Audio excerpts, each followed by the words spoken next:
Oh, okay. Wait. Hi. I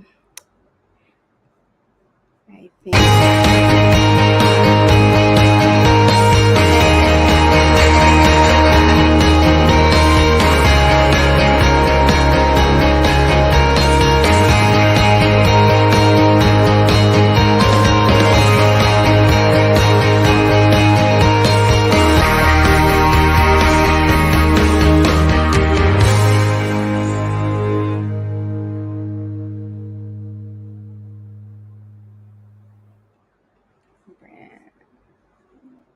Okay.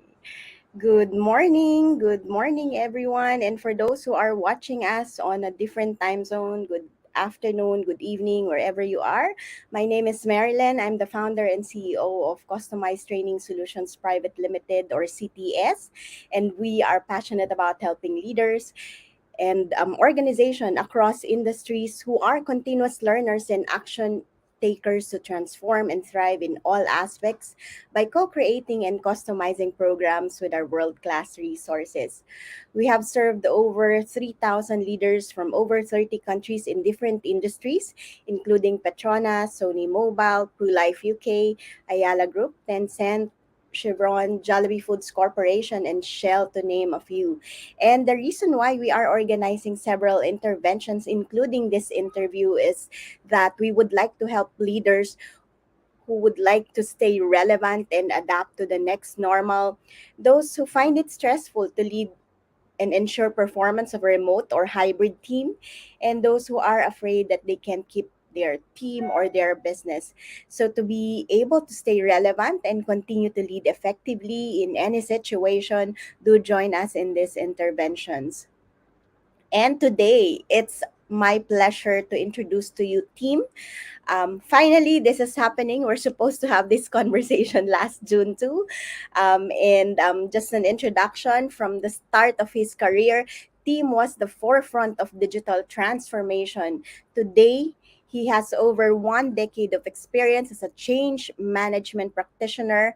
He is working with teams to accelerate innovation, collaboration, and excellence. As a result, improving their agility and effectiveness in today's dynamic and competitive business environment. Through his experience, he shaped the belief that great conversations, cross silos, relationship, and meaningful work will lead to excellence. People excellence. Yeah. His work is based on intrinsic motivation, and he is passionate about positive leadership that drives extraordinary results. He is reaching out via workshops, coaching, tools, and keynotes, which aim to inspire the people side of business. Peers appreciate his relentless relentlessness, entrepreneurship, and creativity. Originally from Switzerland, he has been working for the better part of his career in the Asian region. Tim has been working with a broad range of companies like Huntsman, Deutsche Bank, Hewlett Packard, and Lafarge, to name a few. And without so much further ado, I'd like to bring in Team. Hi, Team. Good morning, Marin. How are you doing? I'm doing well. Thank you for asking. And it's nice to finally have you today. And at the same time, just a background how we get to know each other for our audience today. We actually get to meet through lunch club, and I really appreciate Tim for his insights, and he reminded me of what I'm doing right now, or what I'm supposed to do better in terms of solving business problems. So I thank you for that, Tim, and welcome. Yeah, thanks a lot. It was really an inspiring conversation, and I'm really happy to be here today with you and talk about leadership, right? Yes, yes. And again, like I while I'm reading your introduction, it really resonates a lot, and that's the reason why I also invited you, because I don't want to keep the conversation just within us. I'd like more people to benefit from your insights as well. And I'm super excited because change management, digital transformation, and all the things that we both do and passionate about are really something that is much needed by leaders and for by organizations globally, right? So Thanks. let's get started. Please share with us your leadership experiences, influencers, and perhaps if you have a leadership or favorite leadership style that you would uh, normally use based on your experience, please feel free to share with us. No, sure, and I think I was reflecting about that question a little bit. What are my experiences and influences, and what I feel, especially in the recent months, is that there is a lot of stress happening. A lot of people are under a lot of pressure, and True. throughout my career, which spans quite long, I've seen all over the years managers and leaders which tend to fall back into micromanagements. They know it's not the right thing, but just the stress they have around, the pressure they get from different sides, is getting them into micromanagement, doing the wrong thing, telling people what to do, taking too much control, taking too much, and not really giving their team and giving their his surrounding the right appreciation, the right platform to actually thrive.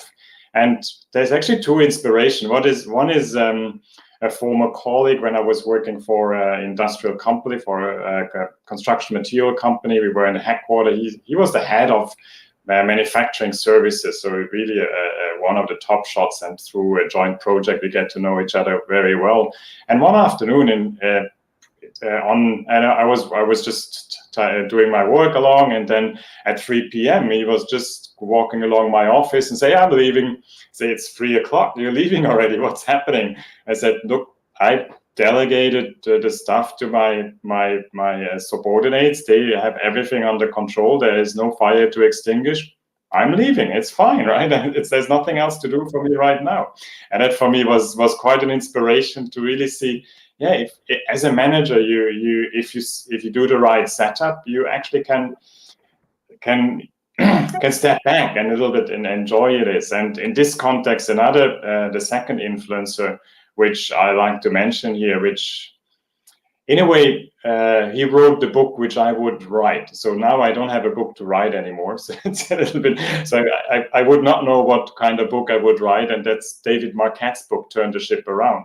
And I think it's really an inspiration for me, and for it could. I mean, it's potentially for any leader, any manager around the world, an excellent inspiration how to do leadership right. And the premise is that you are delegating controls. It's exactly the first example which I mentioned as well. It's about delegating control. And what is so inspiring, David Marquette at the time was a US submarine captain. I mean, in the US Army. And then I was just thinking, if a captain in the US Army can delegate control, can have this kind of leadership style, and at the same time is successful with that, and the army took actually his principles and his philosophy and expanded into other branches of the army, then basically in a normal business, who has an excuse to not do it? And for me, it's really this example. If you can do it in a submarine, if you can do it in the army, then you can do it everywhere. And that's a little bit for me the inspiration um, on doing the right leadership. Well, that's for me one of the key influences of doing the right leadership. And for me, that basically means what you need to do as a leader, as a manager, you need to facilitate your team that they have a platform or an environment where they can be successful. That's your key thing you need to do as a leader. That's a little bit what my experience is in that topic.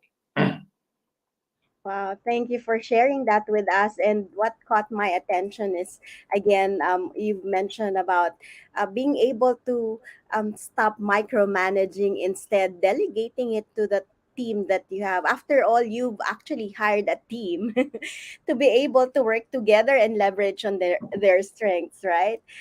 So it doesn't make sense to do everything and micromanage, which again, like what you've said, is the cause of stress for most managers and leaders, right? And also, I love when you shared um the inspiration you got from your biggest influencer, David Marquette, as you mentioned, which is like really not making much excuses but just doing, right? Like, a lot of people, it's so easy to be negative, it's so easy to make or to give in to the excuses, right? And yet, there are people like David, like you've shared, who you know who've done delegation, and is not for excuses. To Yeah, make it and I have to admit, when I see it with myself and I work together with other leaders, that part of letting go is not yes. easy. It's really not easy. But at the same time, with a few practices, it's possible to do.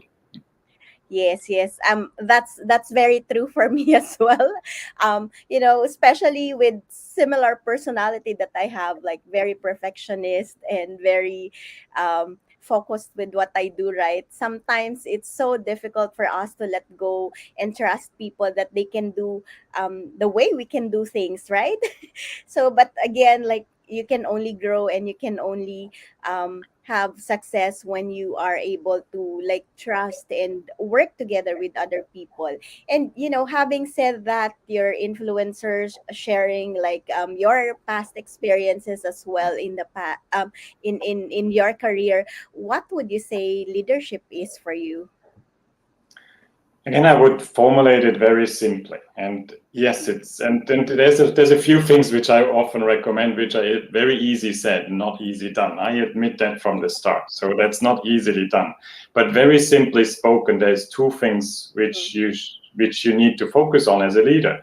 And the first thing is facilitate the conversation on where do we want to go together. It doesn't mean telling the people. I mean, it's important. It's not telling the people what is the direction or where you expect them to go, but as a group, have a conversation. What is our North Star? What is the imagination of that future state which is guiding us to move forward?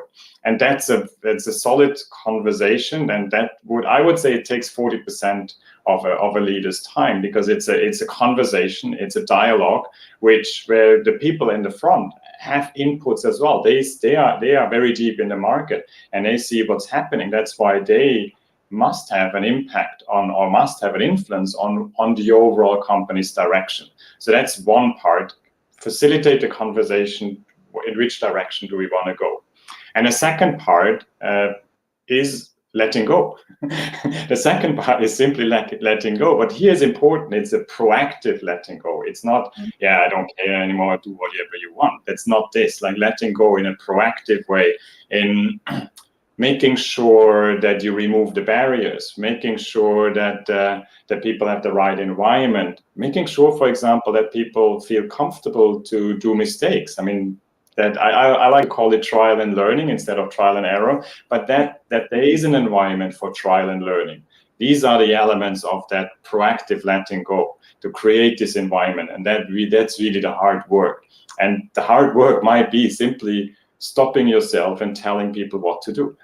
This is that letting go. It's sometimes difficult to do that.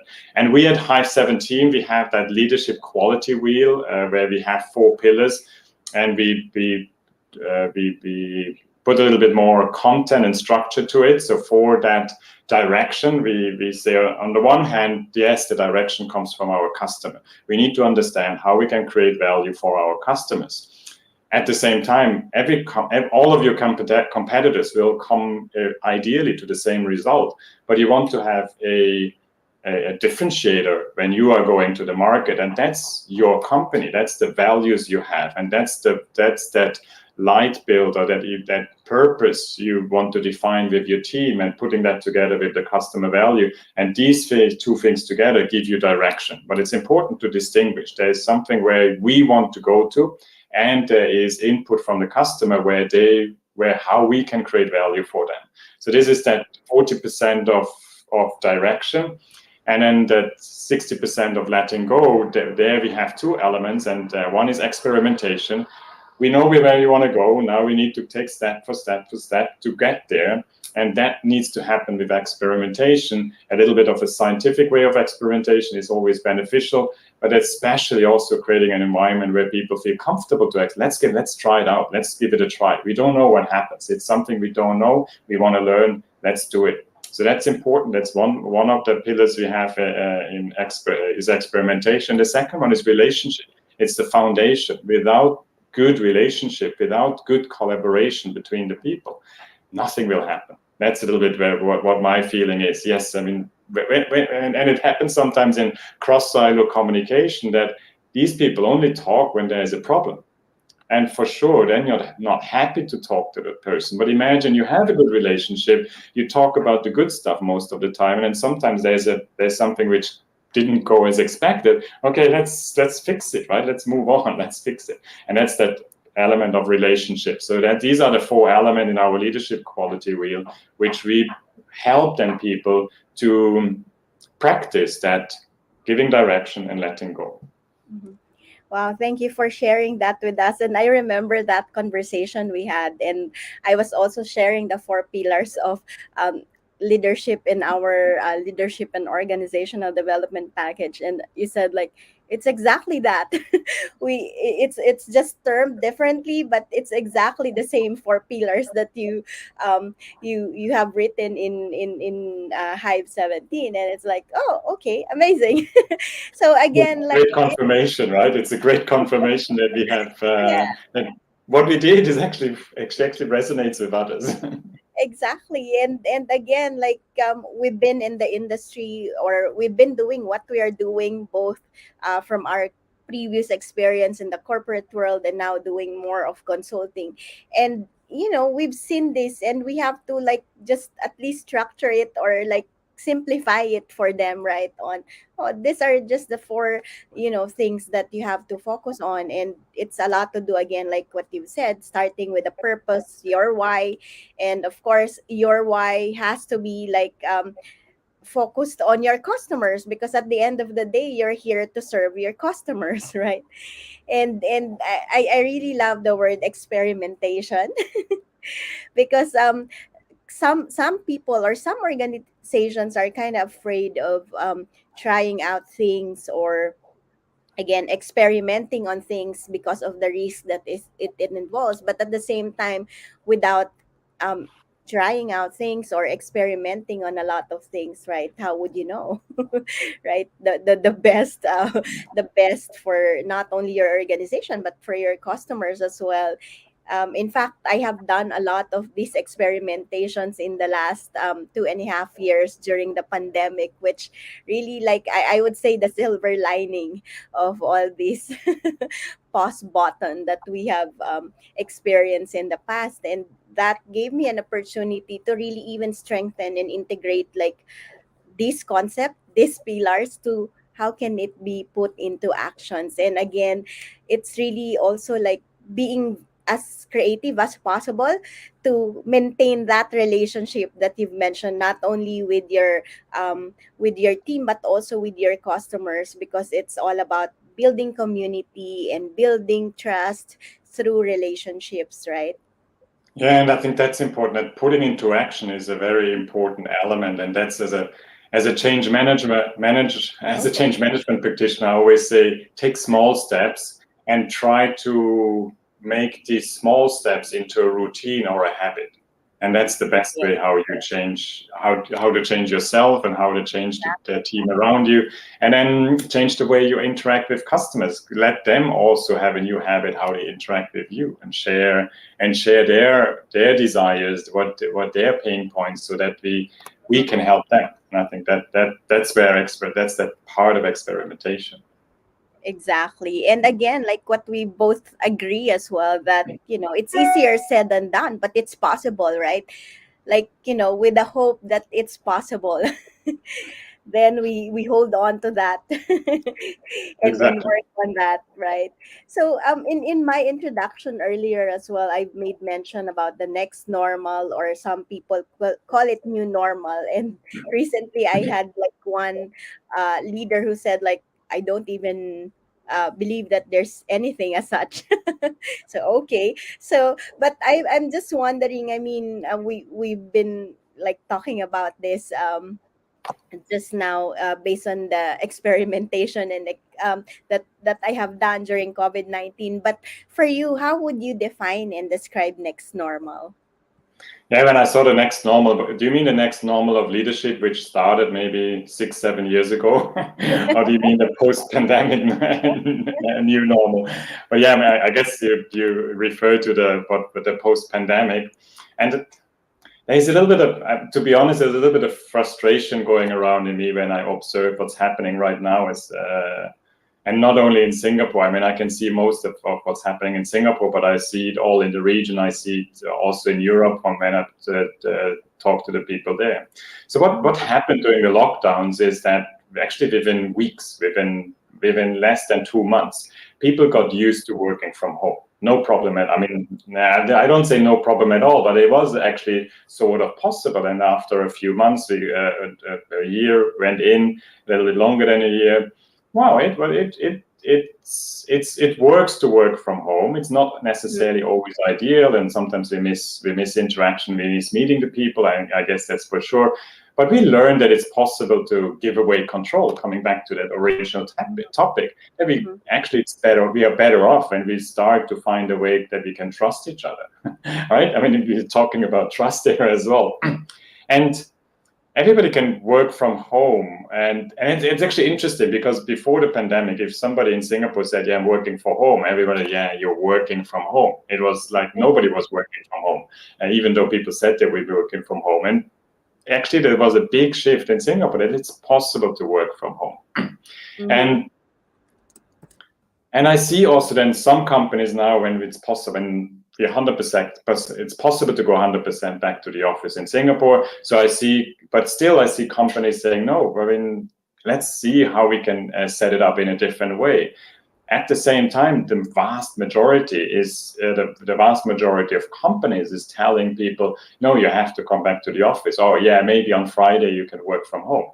And the frustration I have with that conversation is, I think it's the wrong conversation. I think it's the wrong question. It's why are we talking about how often you are in the office and how often you are working from home, or maybe you're working somewhere else? That shouldn't we talk about what is the outcome, what should we achieve, and then that how, leave it to the people. I mean, I know some people are super productive working from home, and yes, and sometimes you find certain activities where you need to brainstorm, collaborate, get a little bit in touch with people. You go to the office or meet them somewhere. Other people have not the right facilities at home that they can focus and concentrate at home. Let them go to the office, but let the decision be made by the people, and don't dictate that decision. And that's a little bit that, if you see what should be the post-pandemic new normal, is let's shift away the question on where are you working, but rather what do you want to achieve when you work, and let's find an agreement on that one. And then you find your own way how you're productive, and I'll be supportive. I'll be me as a manager, me as a company, I'll support your decision. That's a little bit where I see that post-pandemic new normal. And it's working from home is just, or working in the office is just one example, but I think it shows a little bit that whole spectrum of thinking. And I think this is one of the biggest example as well, during the pandemic, that most people actually realize that, hey, yeah, working from home is is the new normal, or is possible, right? And again, like what you've mentioned, and this is the good news and realization as well, that we are better off trusting our people. Yeah, so again, we're back to the pillar on relationships, right? It's all about building trust. And I remember that conversation as well with one of my clients recently, where they were saying that it has been, performance management has been very painful for most leaders nowadays, because they've always used to like clock in, clock out, and not so much on performance based, right? It's again like what you've said, what outcome do you want? Like, how do we measure performance in such a way that we agree on a certain result or outcome that we want to see, right? And it's not really like about how it's done, or like how long will they be in the office, but rather on like really producing that outcome that you want them to produce. And that will help the organization as well. So thank you for that reminder, team. And I maybe just one comment to that as well, and maybe referring another book and understanding why is it important. And Mhm, uh, Dan Pink, in his book Drive, which is about intrinsic motivation, mentions autonomy as one element of intrinsic motivation. And in this chapter, if somebody can go back to the book and read it up, is in this chapter he mentions that there's a movement called result-oriented workplace, which mhm, is really about exactly that. And what is important here, this is about intrinsic motivation. You are mhm. helping your people to get motivated when they are not told how to reach the outcome, but have an Yeah, agreement on the outcome and have a freedom on choice on how to reach that, which is yes, based on their personality. We're not robots, everybody's a human, right? And exactly. the interesting thing is, sorry. Yeah, yeah, go ahead. The interesting thing as well, I mentioned that most companies ask their people to come back to the office. And the other day, I had a friend of mine. He's running a design agency as well. He has the other problem that he closed the office and doesn't really feel the need to open an office again. Everybody is working from home, and his employees are actually asking, "Can we have an office again?" So he's now, what shall I do now? But you see that, but it's always, it comes back to the same question. Mhm, Don't dictate the how, talk about the what, and give freedom on the how. mhm. Yes, and that's also a conversation I remembered in a summit I've attended. It's really like bringing joy within the organization or within the company, and that happens when they have that they're able to adapt, they have that flexibility, right, and the freedom to make decisions of their own, and to take care of the how, right? Like what you've mentioned. So and that brings joy because, like, you hired people to leverage on their strength after all, right? So might as well do that. Yeah, so thank you for that reminder. And again, a silver lining on during the pandemic, that we've realized that, yeah, it's possible, right?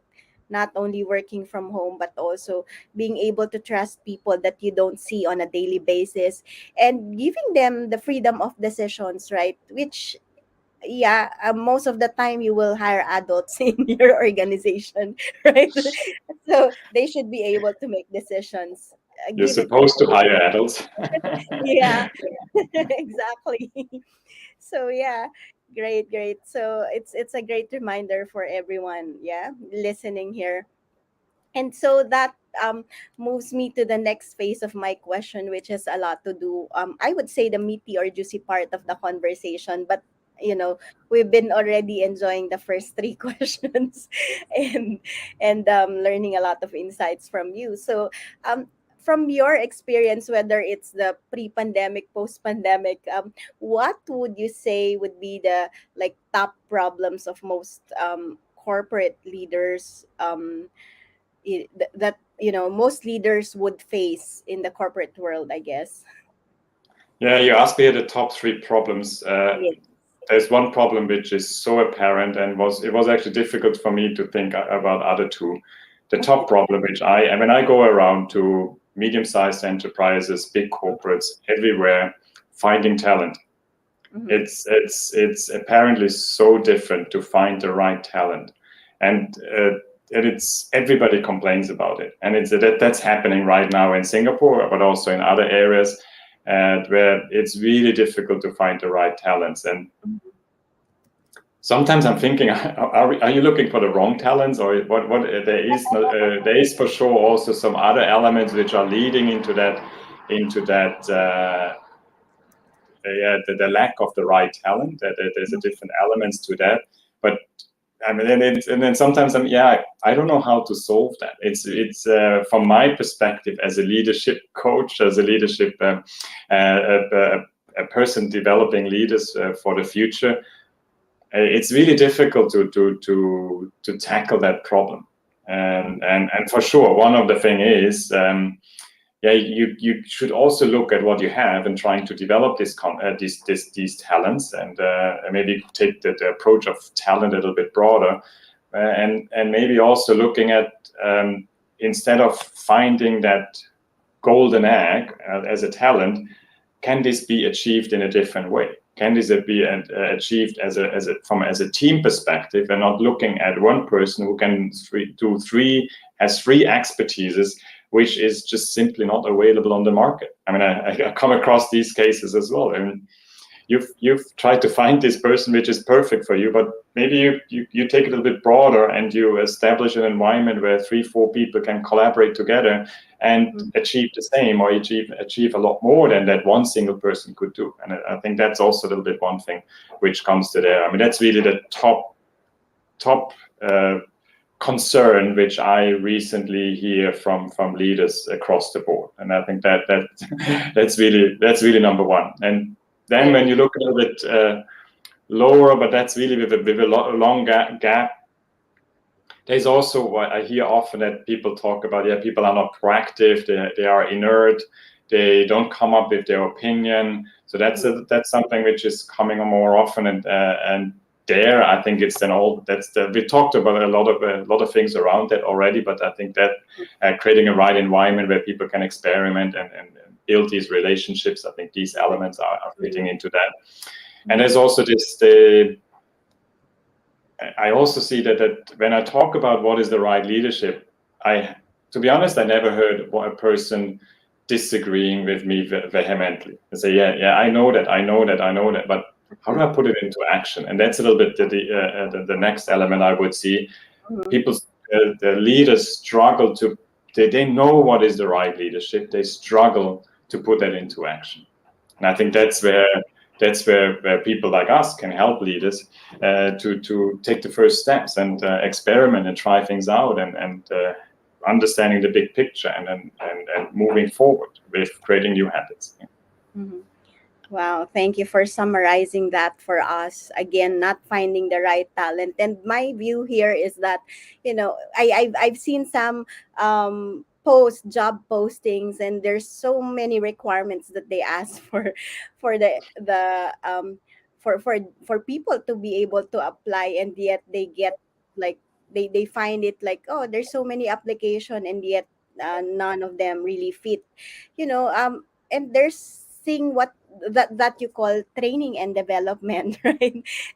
And that's possible, or that should be part of, like, um grooming your talent as well. Again, like what you've said, don't expect all of these in one person, but it's really like leverage on different people to be able to deliver all of these, right?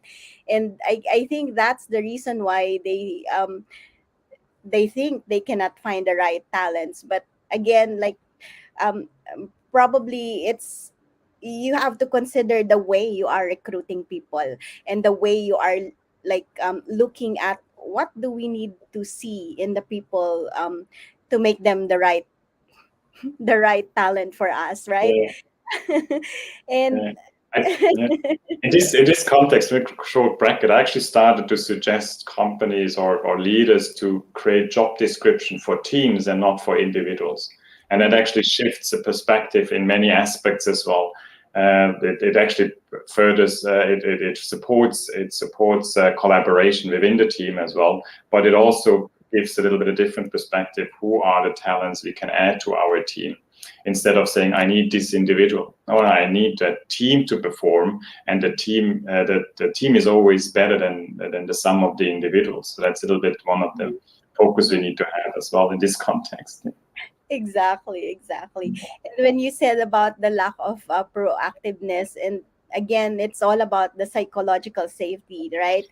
Being able to, like what you've said, experiment in the organization, or being able to really speak up and share their insights and ideas within the organization. And and the third one is, leaders knowing what is right leadership. And again, it's all about really the struggle, like what you've mentioned, is putting that into action. And I totally agree with you, and that's the reason why I've been like thinking and experimenting a lot as well. Like one of the things that I've done is gamification. So because it's really, of course, a safe space for them to be able to practice, or to like to even assess how they actually communicate, how who steps up for leadership, and how they collaborate as a team, right? And who leads the game as well, right? Those kind of things. And even the masterminds that I have organized in the recent year as well, where they get to reflect on the things that they wanted to see as well in the workplace, and what they can improve and all those stuff. Because these two are usually missing in most training, or in a follow through in organizations, that I have actually noticed. So I got curious about it as well. So you have to stay curious and be um, creative and innovative enough, right, to be able to try out things as such. And I just want to thank Rose for giving us a heart and love. And for those who are watching us live, thank you so much. And do join us in this conversation. This is not just about an interview with Team, but but also hopefully we can add value to you. So feel free to give us your insights, share your ask your question to Team. Oh, okay, I directed it to you. So and also like your put in that comment your takeaway as well. So this is an invitation for you to join us in this conversation. So yes, we've talked about the top three problems. Let me just flash it again. And of course we will not leave them with a problem, and so we will offer them somehow like a solution, or what are the important leadership capabilities and skills that they must have in this next normal to continue to lead effectively. Yeah, and I think it goes back to that what I mentioned about the new normal is that the people enjoyed to have more flexibility, and that's a little bit, I guess, the taste of it. And actually, I like it. And I think that was also one of the tech companies in the US, that everybody has to come back to the office, and the people say, no, we don't. Right? What are you talking about? And it's people, and that's what I realized. When people feel stressed, they fall back to their old habits, and that's Yes. where it's important to create new habits. And and in that context, I think the one leadership capability is really, and that goes back to what I mentioned in the beginning, the two elements of leadership. Have a conversation about the direction, and then a proactive letting go. And the Mhm. capability, underlying capability, is really to align what you as a leader, what the company as an organization, and what the different individuals in the team, and then also each individual want to achieve, these different desires of achievement, that we aligning this. And I think that's a capability to see, okay, what makes you excited? I mean, I see you just perform this job inert, and you just since 10 years doing the same thing. But there is something, there is a spark in you. What is that spark? Where is your passion? And can we bring this passion a little bit in our organization? Because it will help all of us. It will inspire other people and get that conversation running. And that's still bit that one capability, is that to facilitate that conversation on where do we want to go. And it's yes, it is a conversation where you ask people what they want, but it's also a conversation where you share what you want. And I think that's meant with that facilitation. It's a bit win-win. I mean, we need to create a win-win environment, and that can be done by one leader. And the other in this context, it's then also very important that the capability is to stop telling people how to do it. So I'm not sure if that's really a capability, but yes, it's a capability to hold yourself back. I mean, you are on top of an organization. For sure, you know things better, but it's also keeping in mind you went on a long journey to get there. And at the beginning of that journey, you didn't know everything. But through that journey, you learned stuff and you got all this experience. And you need to enable the people around you, your talents, to go through that journey as well. And there's two things which happen when you tell people what to do. First of all, they don't learn, they just follow, they just do what you tell them to do. The second thing is that you are limiting the solutions to your solution. You don't get the creativity of the people around you. And they're all coming from a different background. They might not have that long-term experience, but they might have an experience which is creating a lot of value for your opportunity you have at hand. And I think that that's important to hold back a little bit on how to do things. You might add a later when people shared how to do things, or when they get that you say, okay, in my experience, I would have done it a little bit differently, and you for sure you can share a little bit. You can help people to with that how, but the how should initially come from these people, and I think that's that leadership skill. And I recently as well with them. In one client interaction, we also had that conversation. Yeah, I tried to be the nice guy, and I said, yeah, the nice guy is limited. You actually need to be the supportive guy. Nice guy is a good start, but then you run into a barrier that people think, yeah, you're just a nice guy. I mean, not that the people don't take you serious, but there's a little bit of an angle on it's limited. A nice guy can only do a certain stuff. It cannot bring me forward. So as a leader, you need to be that supportive guy. And I think that's the switch which you need to do. Definitely don't be the bad guy, right? The nice guy is, and it's good to say the nice guy is a good start, but then make a step forward and be supportive. That's a little bit that leadership capability which I would recommend. Yeah, definitely. I mean, nowadays, a lot of people have experience, like what you've said, working from home. And now we call it, I would say, hybrid setting, right? And that's going to be like the new normal now. Like, it's something that most organizations, especially those that are very adaptive um, in how they operate, would have always considered, oh, we're going on a hybrid setting now. And so like it's important to be flexible enough and to again hold back from from not telling your people what to do, because and you cannot do that on a hybrid setting after all, right? And having that, but at least like what you've said, to be able to direct that focus on the right level, having that alignment on what is expected of you, right? So I remember this conversation with a group COO of AirAsia where he said like you have to make sure that they understand what is expected of them by giving them just three and make it clear about the three tangible things that you are asking from them. So and make them repeat that so that you are sure that you are in alignment, like what you've mentioned, right? Being in alignment on what is expected, what is the outcome that we are looking forward to attain after this conversation, right? So those kind of things. So thank you for reminding our audience on that.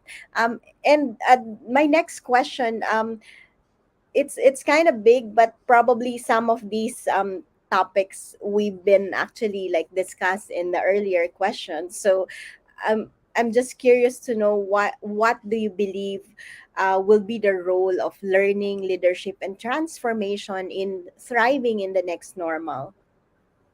It's a good question. I see organization which actually put these three things in different parts of the organization. There is a learning and development team, then there is a talent management team, and then there is actually a PMO which is driving transformation. And most of the time they're not talking very, I mean, maybe talent management and learning and development is a little bit closer, that they talk sometimes, but then definitely that PMO transformation office is far away and is not interacting with the other departments. I suggest to put these things together is one thing. Transformation, the need of transformation is coming from the environment, and the employees being a part of the environment as well. But there is sort of an external need for transformation. That's what we need to see. And that's where leadership is then having that role of enabling that transformation to happen. And one way how that transformation happen is not with like one big movement of a mountain. That's from a change management perspective, it's the wrong approach. You need to have that movement of mountain as a future state, an imagination of a future state, as a light build, as I like to call it. Yes, but it's not an action. It's just the imagination. The action comes step by step, and that is continuous learning. And that's where I think also learning and development departments maybe need to stop thinking about how many people are in training sessions, rather than looking, okay, how can I enable learning in the organization? How can I create a learning organization?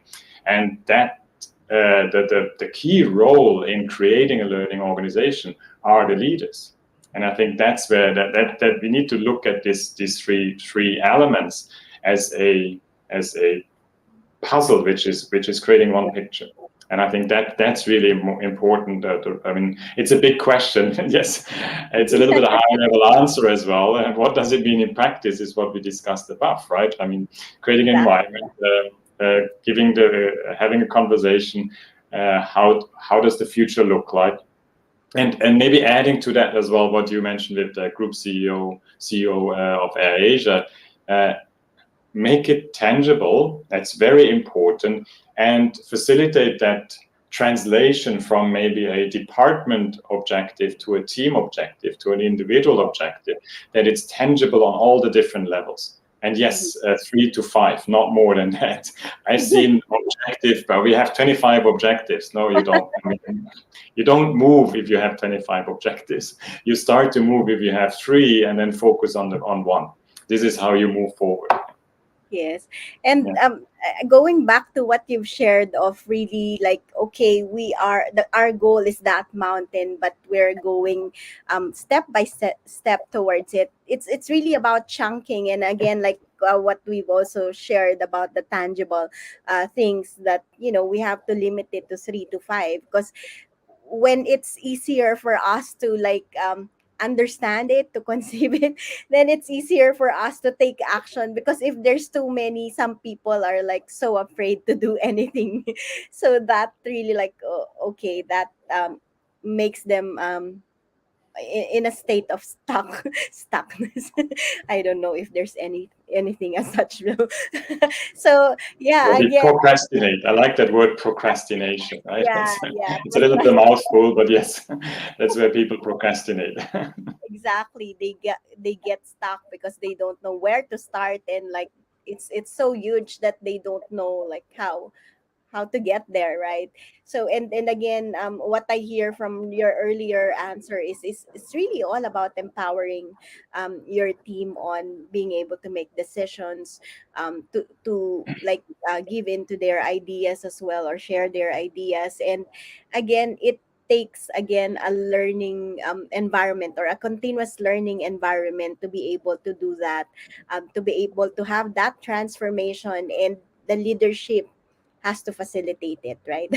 Has to like take ownership to that, and to support your team to be able to have that environment of learning and transformation. And I And just wanted to add a word, and you already did it. I wanted to add the word ownership, which is really important. You just mentioned it. So totally aligned. That ownership, a team needs to own the area where they are. I mean, we did ownership initiatives in factories, where we really give teams a certain area of a factory, and you own that area. It needs to be safe, it needs to be clean, and just make it beautiful. I mean, that's what we told them to do. And I think that ownership is creating so much motivation and responsibility as well. People then take care of it, are responsible, take responsibility for it, and that's why it's important to create that sense of ownership.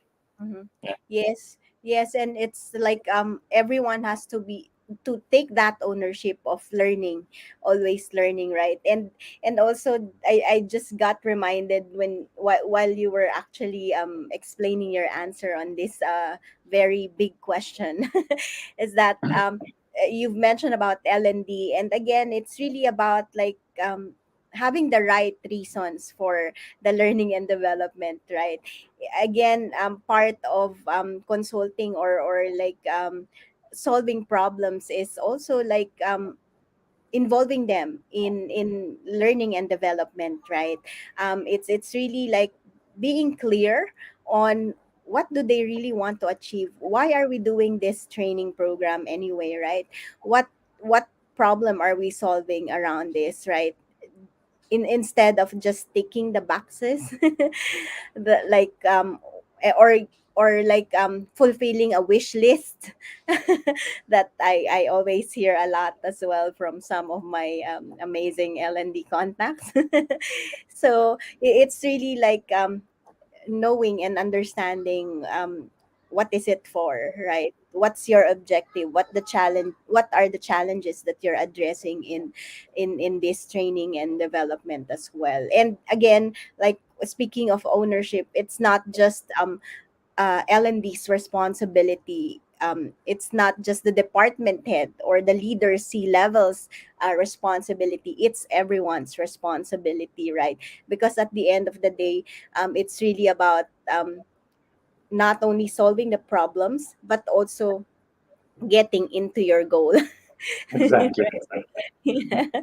So yeah, and that moves me to my last two questions, which I would normally refer to as my Miss Universe questions, and for this matter, Mr. Universe question.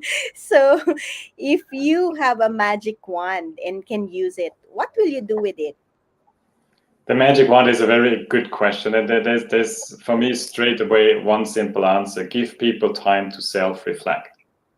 This solves most problems. If you have time to self-reflect, if you have time to stop, to pause, and just think about, okay, what do I need to focus on? How am I going to tell that? Mhm. Uh, why am I here? What is great about my colleagues? That I just reflect a little bit, have this time. Sometimes it's just 10 minutes, and that's what I would do with a magic wand. Give people time to self-reflect. Wow, that's really beautiful. And again, that's what, as you said, is missing not only in trainings but also in the actual work, right? For them to be able to reflect on what they do and what they want to do better in the future. And I guess that's what I've actually experienced from, again, the mastermind that I have facilitated in the last years, where like people would like realize like, oh yeah, we never thought of this question, or we never thought of the answer to this question, and all those stuff. And again, because they didn't really have, like what you've said, opportunity to really reflect on a regular basis, on what they do and what they can do better, right? Exactly, exactly. So, and the last question is, if you were to ask yourself a question that you can best answer, what would it be? And since you can best answer it, please do answer it for us. I mean, I mentioned it before, and I think that's a little bit one of the questions which I like to pose myself is, how can Mhm, I become a supportive leader? And it sounds so grand, it sounds so complicated, and in the end, it's quite simple. And um, the concept behind being a supportive leader is having a win-win attitude. And there's one interesting thing about win-win, which surprises many people, which surprised me when I first heard it, is mhm, how many people does it take to create a win-win situation? And actually, it only takes one person. It doesn't need two. It only takes one person who is doing the right thing in mhm, creating a win-win situation. And that's that thing about being a supportive leader, that you have a win-win attitude. I want the win. I want the people around me. I want to have my talent. I want to have my boss. I want to have my customer to win, but I want to win as well. And I think that's that attitude. And um, and it's beyond being an attitude. It actually has very simple skills. It actually takes two skills. Each of the side has one skill. So the first thing, what is the win of my client, for example, is having consideration, having an understanding of the other person's situation. That's that consideration. And mhm. the skill to do it is asking open questions. Stop asking closed questions, asking open questions. How are you feeling today? How would you solve that problem? What did you already try? I mean, all these questions just to find out what is the other person's situation. How does your win look like? It's very simple, straightforward like that. That's that consideration. Mhm. And the other element is courage. And for some people, it's no problem, but there are quite a good number of people Mhm. who are shy or incapable or not don't have the skill to express their situation. That are very typical. The boss is coming into the room. Can you finish this report Mhm. by tomorrow afternoon? And this person has anniversary to celebrate with their spouse in the evening, and that no time to celebrate. And that a lot of people don't have that courage to express, hey, it's my spouse and my wedding, or 50, not maybe not 50, then you're not working anymore, but let's say 20 years wedding anniversary, and we wanted to celebrate tonight. Just saying that, any reasonable boss would find a solution. Okay, let's look at that. Let's find a win-win situation, right? But it needs that courage. It needs that courage. And Yes. what is important in what is the skill, the underlying skill is there, that we communicate it in I messages. That creates space. If I Mhm. say, um, if I would answer, "Oh, now you wrecked my wedding anniversary," Mhm. that's not courage. That's actually not courage. That's just dismay. That's frustration. But if I say, "Look, I plan to have my wedding anniversary tonight," that gives space for a conversation. Okay, how can we solve the problem? And that's interesting. So supportive leader needs a win-win attitude. To create a win-win attitude, ask open questions and communicate in I messages. And I think that's really one of a very simple thing where you can achieve a lot of good. Mhm. To I like to call it positive leadership, lack of better word, but I think that's really what I believe in. It's about creating a positive environment, and with a positive environment, people are motivated and we are more productive or create more outcome, however you want to call it. And it's fun, right? That's what it is. So that's the ingredient for me of positive leadership. Wow, that's really amazing wrap up of what we have actually discussed. It's all about creating win-win situations, whether it's within your internal or external customers, right? And it's all about consideration and courage, like what you've mentioned.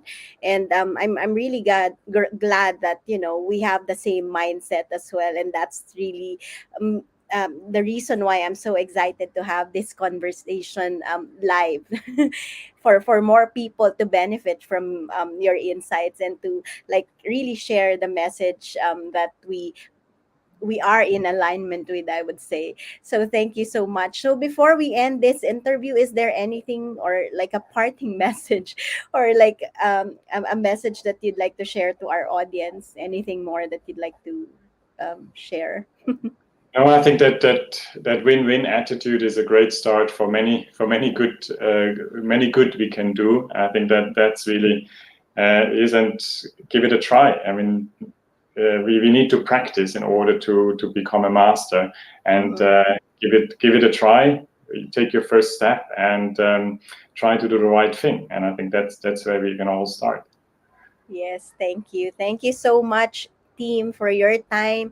Thank you for your insights. I really appreciate this very direct and insightful conversation with you. And thank you so much for those who are watching us live and those who will watch us on a replay. And feel free to share with us your takeaway from this conversation. And I again, let's all create a community and an opportunity to make this a better world to live in, right? And remember that even the richest investors in this world would say that investing in yourself is the best investment you can ever make in your life. So with that, we would like to leave you with this quote from Dolly Parton, that if your action create a legacy that inspires others to dream more, learn more, do more, and become more, then you are an excellent leader. Thank you so much, team, and thank you Thank so much, you. everyone, for joining us. Thank Okay. you. Oh, just before this, I want to say thanks for the insights according to a LinkedIn user. Oh, it's private. Okay. Thank you so much. And um, looking forward to working with you, team, and looking forward to be serving our audience as well. Do connect with us if there's anything we can help you with. And yeah, have a good day and stay safe, everyone. Bye for now. Thank you. Thank you. Bye bye.